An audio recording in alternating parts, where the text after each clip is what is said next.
कभी सोचा है कि गर्मियों में रखा दूध अपने आप खट्टा क्यों हो जाता है, या नई नवेली लोहे की कील पर कुछ ही दिनों में वो भूरे रंग की परत क्यों चढ़ जाती है?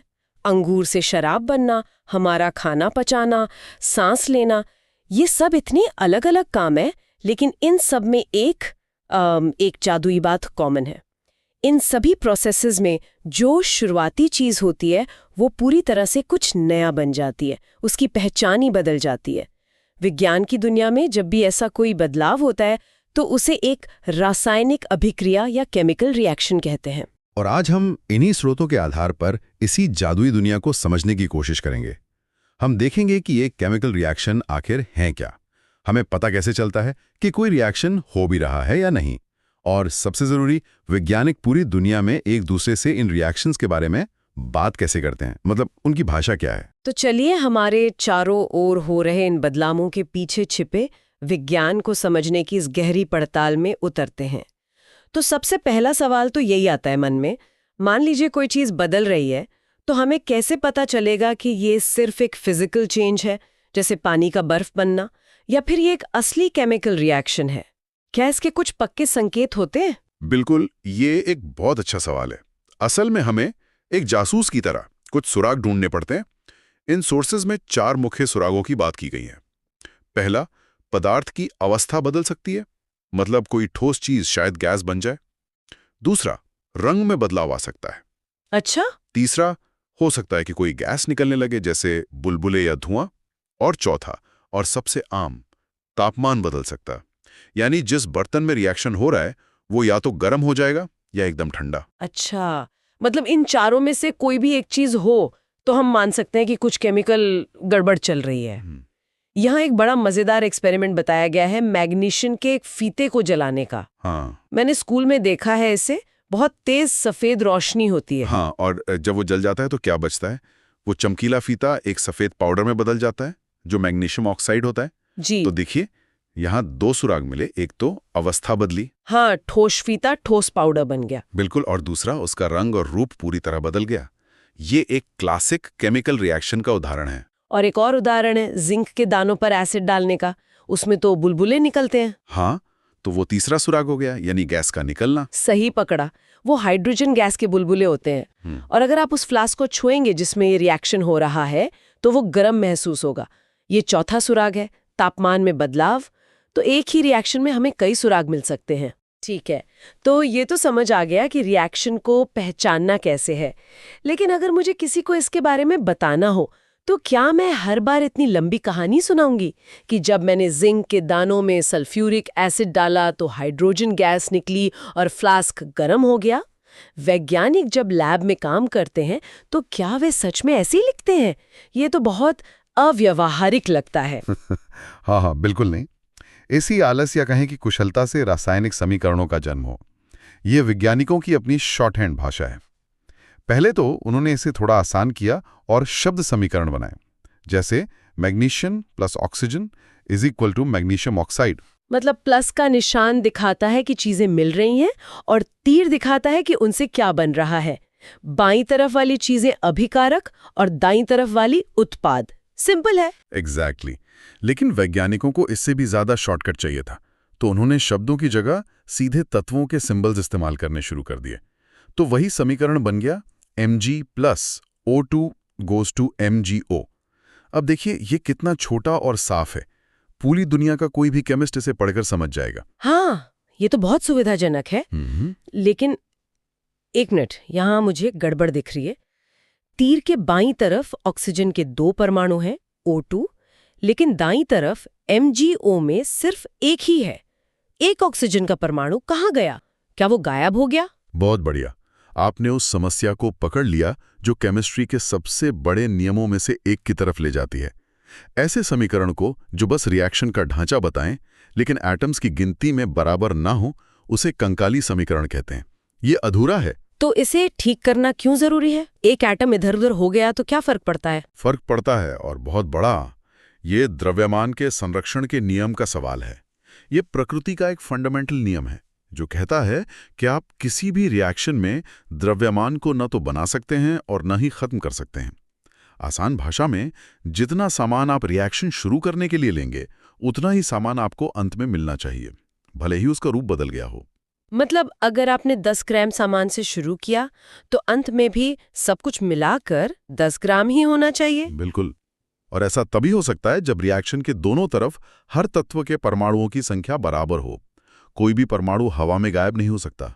इसीलिए हमें समीकरण को संतुलित यानी बैलेंस करना पड़ता है।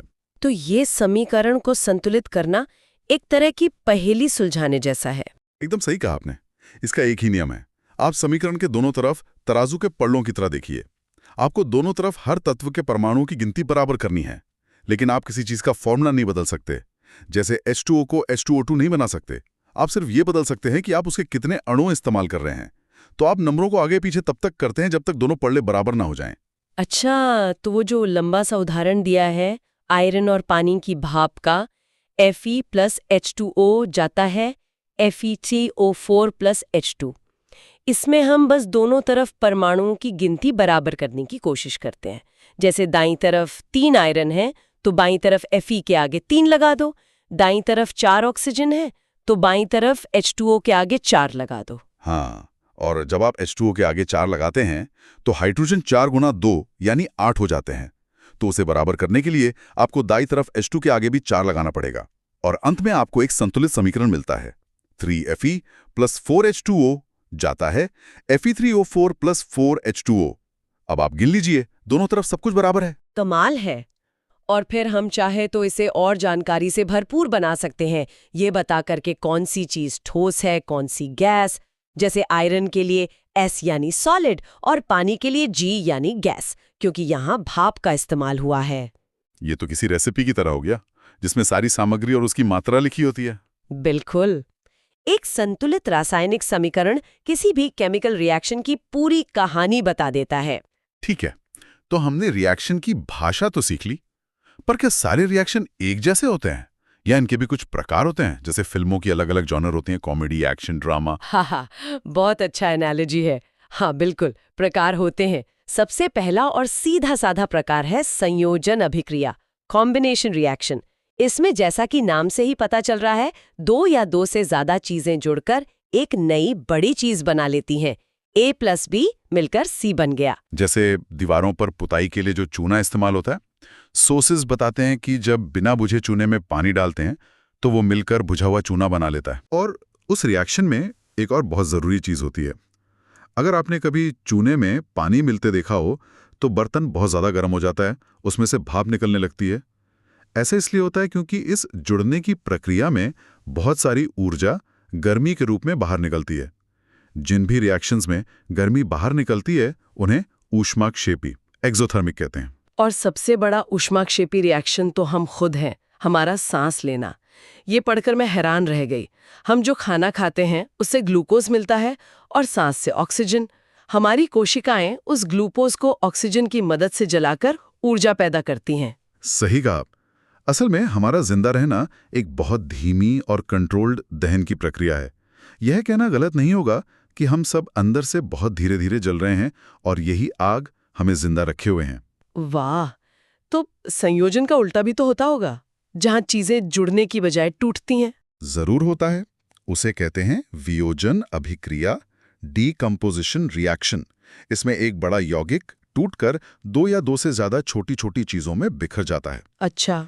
लेकिन कोई भी चीज अपने आप आसानी से नहीं टूटती, उसे तोड़ने के लिए बाहर से ऊर्जा देनी पड़ती है। अच्छा, मतलब हमें उसे मजबूर करना पड़ता है टूटने के लिए। कैसे? इसके 3 मुख्य तरीके हैं। या तो आप उसे गर्मी दें, जिसे ऊष्मीय वियोजन कहते हैं, या फिर आप उसमें से बिजली गुजारें, जिसे वैद्युत अपघटन कहते हैं, या फिर उसे तेज रोशनी जैसे धूप में रख दें, जिसे प्रकाशीय वियोजन कहते हैं। पानी को तोड़ने के लिए बिजली का इस्तेमाल होता है, जिससे वो हाइड्रोजन और ऑक्सीजन गैस में टूट जाता है। और रोशनी वाला उदाहरण तो और भी दिलचस्प है। सिल्वर क्लोराइड, जो एक सफेद पाउडर है, उसे धूप में रख दो तो वो स्लेटी हो जाता है। हाँ। क्योंकि वो टूटकर सिल्वर धातु बना देता है। और इसी का इस्तेमाल पुराने ब्लैक एंड व्हाइट फोटोग्राफी में होता था। जी हाँ, फोटोग्राफिक फिल्म पर इसी तरह के सिल्वर कंपाउंड्स की परत होती थी। जब कैमरा का शटर खुलता और उस पर रोशनी पड़ती तो जहां जहां तेज रोशनी पड़ती वहां वहां ये रिएक्शन हो जाता था और एक इमेज बन जाती थी। ठीक है, तो अभी तक हमने देखा कि चीजें या तो जुड़ती हैं या टूटती हैं। लेकिन क्या ऐसा भी होता है कि कोई ज्यादा ताकतवर तत्व आकर किसी कमजोर को उसकी जगह से हटा दे, जैसा स्कूल के प्लेग्राउंड में होता है? हाँ, बिल्कुल होता है। और केमिस्ट्री की दुनिया में इसी को विस्थापन अभिक्रिया, डिस्प्लेसमेंट रिएक्शन कहते हैं। यहाँ ताकत का मतलब है क्रियाशीलता या रिएक्टिविटी। जो तत्व ज्यादा क्रियाशील होता है वो कम क्रियाशील तत्व को उसके घोल से बाहर निकाल देता है। इसका सबसे क्लासिक उदाहरण है लोहे की कील को नीले रंग के कॉपर सल्फेट के घोल में डालना। थोड़ी देर में घोल का नीला रंग हल्का पड़ जाता है और कील भूरी हो जाती है। ऐसा इसलिए हुआ क्योंकि लोहा कॉपर से ज्यादा क्रियाशील है, तो लोहे ने कॉपर को धक्का देकर बाहर निकाल दिया और खुद सल्फेट के साथ जुड़ गया, जिससे आयरन सल्फेट बन गया। और जो बेचारा कॉपर बाहर निकला वो कील के ऊपर चिपक गया, जिससे कील भूरी दिखने लगी। तो एक तरह से ज्यादा रिएक्टिव मेटल ने कम रिएक्टिव मेटल की जगह छीन ली। और फिर एक द्विविस्थापन, डबल डिस्प्लेसमेंट भी है। इसमें क्या होता है? दोनों एक दूसरे को हटाते हैं। हाँ, आप इसे आयनों की अदला बदली कह सकते हैं। जैसे दो कपल्स डांस कर रहे हों और वे अपने पार्टनर्स बदल लें। इसमें दो अलग अलग घोलों को मिलाया जाता है और उनके आयन आपस में अपनी जगह बदल लेते हैं। सोर्सेस में इसका एक उदाहरण है सोडियम सल्फेट और बेरियम क्लोराइड का। दोनों साफ पानी जैसे घोल हैं, लेकिन जैसे ही उन्हें मिलाते हैं तुरंत एक सफेद चीज बन जाती है जो नीचे बैठ जाती है। वो सफेद चीज बैरियम सल्फेट है। ये पानी में घुलती नहीं है। जब भी किसी रिएक्शन में ऐसी कोई अघुलनशील मतलब इनसॉल्युबल चीज बनती है तो उसे अपक्षेप या प्रेसिपिटेट कहते हैं। यह द्विविस्थापन अभिक्रियाओं की खास पहचान है। चलिए, अब आखिरी और शायद सबसे महत्वपूर्ण हिस्से पर आते हैं, उपचयन और अपचयन, ऑक्सीडेशन एंड रिडक्शन। ये शब्द सुनने में बड़े भारी लगते हैं, पर इनका मतलब क्या है? इनका मतलब बहुत सीधा है और ये हमारी जिंदगी के हर पहलू से जुड़ा है। सबसे सरल परिभाषा ये है कि अगर किसी पदार्थ में ऑक्सीजन जुड़ जाए तो हम कहते हैं कि उसका उपचयन या ऑक्सीडेशन हो गया है, और अगर किसी पदार्थ से ऑक्सीजन निकल जाए तो उसका अपचयन या रिडक्शन हो गया। मतलब ऑक्सीजन का जुड़ना ऑक्सीडेशन और निकलना रिडक्शन। बिल्कुल, और ज्यादातर समय ये दोनों काम एक साथ होते हैं। अगर एक चीज का ऑक्सीडेशन हो रहा है तो किसी दूसरी चीज का रिडक्शन हो रहा होगा। इसीलिए इन्हें साथ में रेडॉक्स अभिक्रिया कहते हैं। और हमारे रोज के जीवन में इसका असर कहाँ दिखता है? यहाँ संक्षारण या कोरोजन का जिक्र है, जिसका सबसे आम रूप है जंग लगना। हाँ, जंग लगना असल में लोहे का धीमा धीमा ऑक्सीडेशन ही है। जब लोहा हवा की ऑक्सीजन और नमी के संपर्क में आता है तो वो धीरे धीरे आयरन ऑक्साइड में बदल जाता है, जिसे हम जंग कहते हैं। यह एक धीमी लेकिन बहुत महंगी रासायनिक अभिक्रिया है जो लगातार हमारी बनाई चीजों को वापस प्रकृति में लौटाने की कोशिश करती है। ये संक्षारण सुनने में तो बहुत सामान्य लगता है, लेकिन इसका आर्थिक प्रभाव तो बहुत बड़ा होगा। बहुत ज्यादा। दुनिया भर में देश अपनी जीडीपी का एक बड़ा हिस्सा हर साल सिर्फ जंग से खराब हुए इंफ्रास्ट्रक्चर, पुल, पाइपलाइन, जहाज को ठीक करने या बदलने में लगाते हैं। अरे हाँ, मेरे घर पे पूजा के लिए एक तांबे का लोटा है। उसे हर थोड़े दिन में नींबू से रगड़ना पड़ता है, वरना उस पे अजीब से हरे धब्बे आ जाते हैं। तो वो हरापन भी एक तरह का जंग ही है। बिल्कुल, वो तांबे का संक्षारण है। इसी तरह चांदी के गहनों का काला पड़ना भी सिल्वर का संक्षारण है। ये सब रीडॉक्स रिएक्शंस की ही उदाहरण है। और दूसरा असर है विकृत गंधिता, रैंसिडिटी। ये तो सीधे सीधे हमारे किचन से जुड़ा है। जी, जब भी तेल या फैट वाली खाने की चीजें जैसे चिप्स, बिस्किट या नमकीन हवा के संपर्क में आती हैं, तो हवा की ऑक्सीजन धीरे धीरे उस तेल या फैट के साथ रिएक्ट करती है, यानी उस खाने का ऑक्सीडेशन हो जाता है। इसी से उसमें से अजीब सी बदबू आने लगती है और स्वाद खराब हो जाता है। हम कहते हैं कि खाना बासी हो गया। एक मिनट, तो चिप्स के पैकेट में जो हवा भरी होती है वो सिर्फ उसे टूटने से बचाने के लिए नहीं, बल्कि उसे रासायनिक रूप से खराब होने से बचाने के लिए भी है। और वो हवा असल में नाइट्रोजन है, ऑक्सीजन नहीं। जी हाँ, बिल्कुल। वो फूला हुआ पैकेट एक छोटा सा साइंस एक्सपेरिमेंट है जो विकृत गंधिता को रोक रहा है। चिप्स बनाने वाले पैकेट में से ऑक्सीजन को निकालकर उसकी जगह नाइट्रोजन भर देते हैं। नाइट्रोजन एक बहुत कम क्रियाशील गैस है, वो आसानी से तेल के साथ रिएक्ट नहीं करती। नतीजा, चिप्स महीनों तक ताजे और कुरकुरे बने रहते हैं। वाह, ये तो कमाल की जानकारी है। मतलब अगली बार जब मैं चिप्स का पैकेट खोलूंगी तो मुझे याद आएगा कि मैं एक छोटे से केमिकल चमत्कार को देख रही हूँ। तो आज हमने देखा कि हमारे आसपास होने वाले छोटे बड़े बदलाव, चाहे वो दूध का खट्टा होना हो या लोहे पर जंग लगना, असल में सोचे समझे नियमों पर चलने वाली रासायनिक अभिक्रियाएं हैं। हमने उन्हें पहचानने के सुराग देखे और उन्हें लिखने की वैज्ञानिक भाषा सीखी। हमने ये भी समझा कि ये अभिक्रियाएं अलग अलग तरह की होती हैं। संयोजन, जहाँ चीजें जुड़कर कुछ नया बनाती हैं, जैसे हमारे शरीर में ऊर्जा का बनना। वियोजन, जहाँ चीजें टूटती हैं।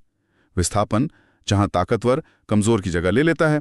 और द्विविस्थापन, जहाँ आयनों की अदला बदली होती है। और इन सब के पीछे ऑक्सीडेशन और रिडक्शन का खेल चल रहा है, जो न सिर्फ जंग लगाता है बल्कि हमारे खाने को भी खराब कर सकता है।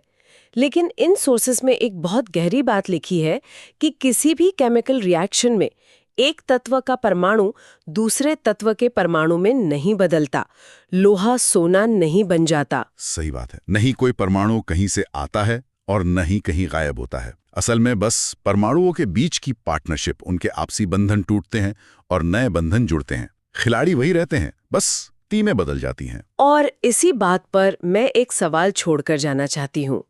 अगर परमाणु कभी बदलते नहीं, सिर्फ अपनी व्यवस्था बदलते हैं,